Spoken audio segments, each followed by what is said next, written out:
While the government and people of Afghanistan are proud of our achievements with international assistance, we must admit that our allies have so far faltered on three key accounts to help consolidate our shared accomplishments.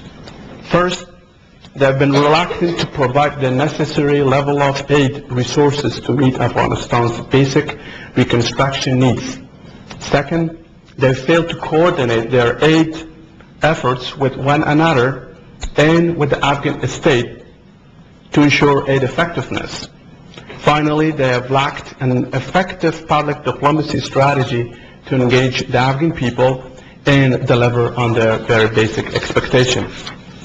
So I agree with former U.S. Special Envoy to Afghanistan, James Dobbins, when he said that mismatches between inputs as measured in personnel and money and desired outcomes as measured in imposed social transformation are the most common cause for failure of nation-building efforts.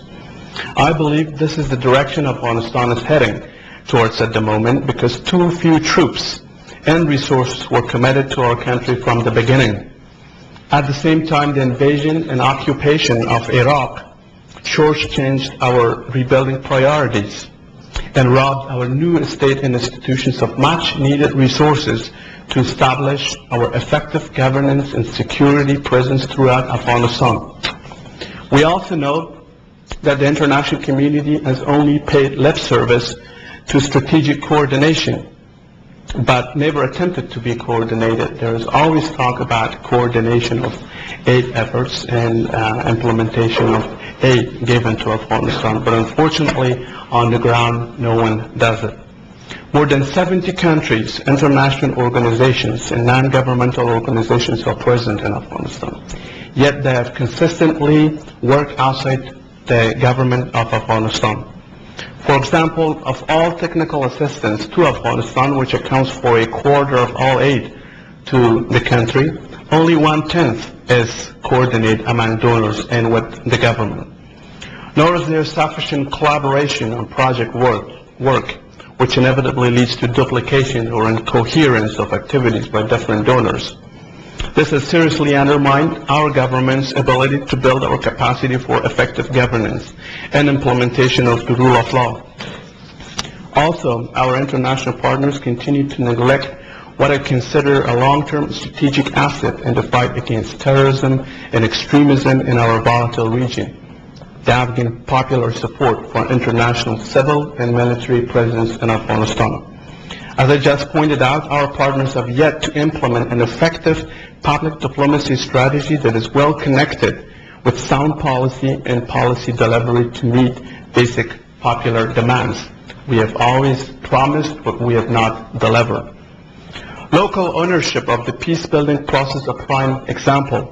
Although I'm sure you all hear it is a buzzword of the aid community, local ownership, as Afghans in the democracy of the rebuilding process mostly absent, since most of the aid resources bypass the Afghan people and our government, and those resources actually go to donor-related nonprofit and private sector institutions. An estimated 40% of aid goes back to donor countries in corporate profits and consultant salaries, some $6 billion since 2001, according to recent studies. With resources diverted from the Afghan state and institutions, we can hardly retain competitive employees for effective service delivery and often lose them to higher paid jobs with international organizations. I've helped some of my own relatives to quit jobs with the government, of course, as professionals, and get jobs as drivers and cooks with NGOs and UN agencies, because, of course, they pay a lot more than what we can afford to pay. For example, maybe we can afford to pay some $100 and not have the money to pay them for months, while they can get $300 to $400 to $500 to $600 very easily working as a driver with an NGO or a UN agency. So the resulting weak institutional capacity coupled with underpayment is certain to cause corruption in the government system. This is in turn harm the legitimacy of government in public eyes. Strategic communications is effectively absent, even between different institutions of individual donors in Afghanistan, let alone between our donors' civil and military programs, and between the whole donor community and the Afghan government and people. People are not talking within, the same donor country that are present in Afghanistan. This has not only discredited the Afghan state, but also increasingly isolated and alienated the Afghan people, the very beneficiaries of international intervention. Two examples stand out, which I would like to share with you. First, in the fight against narcotics, there has been much institutional difference in individual donor countries on how to address the problem.